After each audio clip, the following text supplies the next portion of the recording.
Michael Jordan. Michael Jordan is one of the most recognized sports figures in the world. To understand the breadth of his fame, it's probably best to think of Jordan in two senses, as a person and an athlete with incredible athletic prowess and skill, and as a cultural and media icon.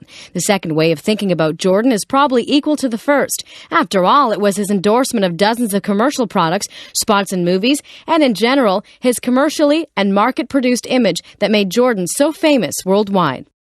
Jordan was born in 1963, one of three sons of a corporate executive. He attended North Carolina University from 1981 to 84 and was then drafted to the National Basketball Association's NBA Chicago Bulls. During the same year, he co-captained the USA basketball team to gold in the 1984 Summer Olympic Games in Los Angeles. Jordan's fame was quickly accelerated with the help of his agent at a marketing firm. After winning the NBA's Rookie of the Year distinction, Jordan quickly began signing a series of marketing contracts that would eventually create the iconic image known throughout the world. The most notable marketing endorsement contract came with Nike Corporation. Nike built much of its marketing and commercial strategy around Jordan in the 1980s and early 1990s. With his own line of Nike-produced basketball shoes and clothing, Jordan established himself as a marketable commodity.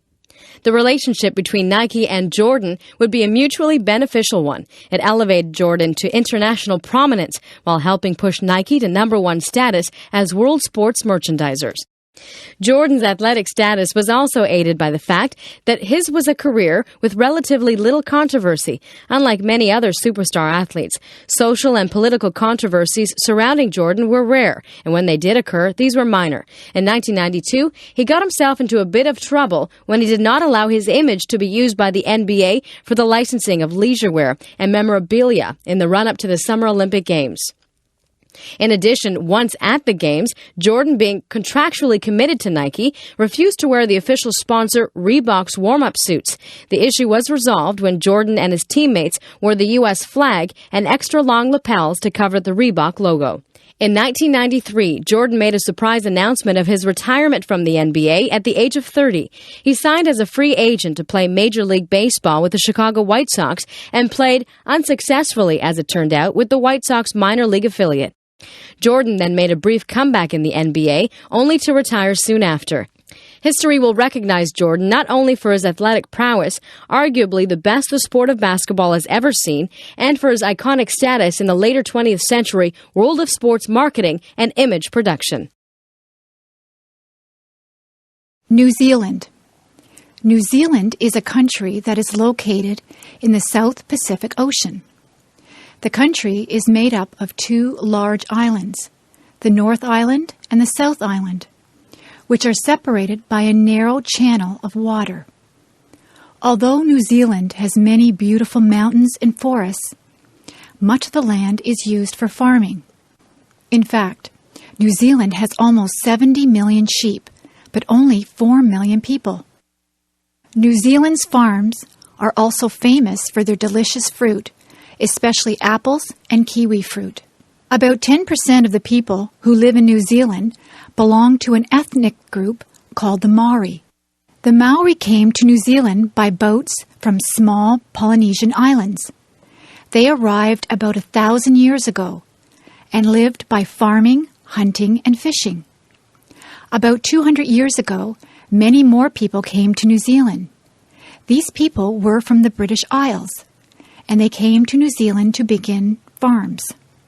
Today, most of the people of New Zealand are descended from people who came from Britain. During the 19th century, some wars started between the Maori and the British settlers. After years of fighting, the two sides signed a treaty to end the wars. Today, the Maori have achieved equal rights, but there are still some disagreements about land ownership. In recent years, many more people have come to New Zealand, mostly from Asian countries and from other Pacific islands. There are 3 large cities in New Zealand. Auckland is the largest city, with more than 1 million people. It is located in the northern part of North Island. The capital city of New Zealand is Wellington. It is located in the southern part of the North Island. The largest city of the South Island is Christchurch. The cities of New Zealand are very modern and clean. Many tourists enjoy visiting the cities of New Zealand, but they also enjoy the beautiful countryside. New Zealand is an excellent place for outdoor recreation, such as climbing or walking. Most of New Zealand has a mild or temperate climate. The summer is not very hot, and the winter is not very cold. Because New Zealand is in the southern part of the world, summer begins in December, and winter begins in June. The South Island is cooler than the North Island, but both islands have similar amounts of rain. This rain gives the fields and forests of New Zealand a beautiful green color.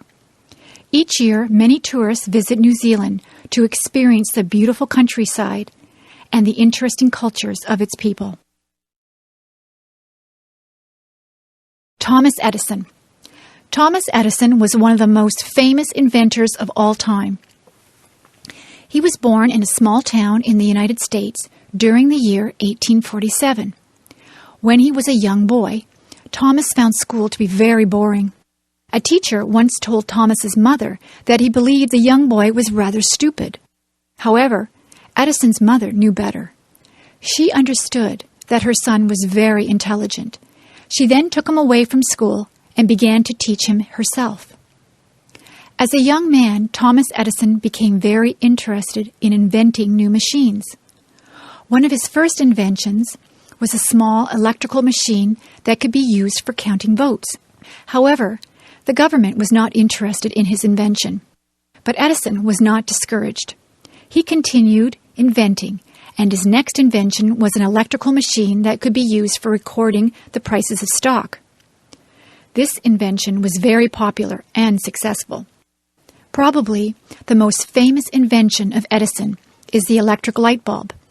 Before Edison, there had been some electric lights, but these were very expensive.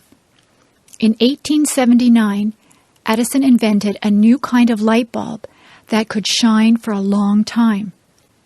Within a few years, Edison's electric lights were used on the streets of cities in many countries. Soon after, people began using electric lights in their homes. Another invention of Edison's is no longer used today. That invention was called the phonograph. It was a machine that could be used to record sounds, such as music and conversation.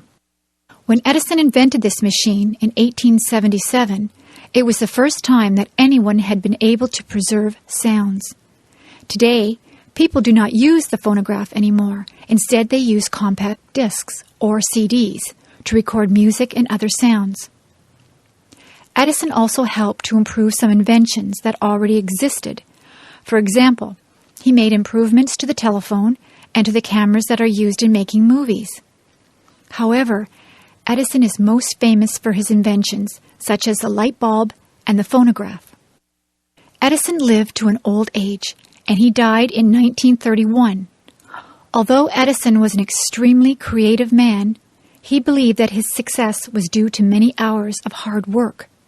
He once said that genius is 1% inspiration and 99% perspiration. In other words, a successful person should have good ideas, but the most important thing is to work very hard.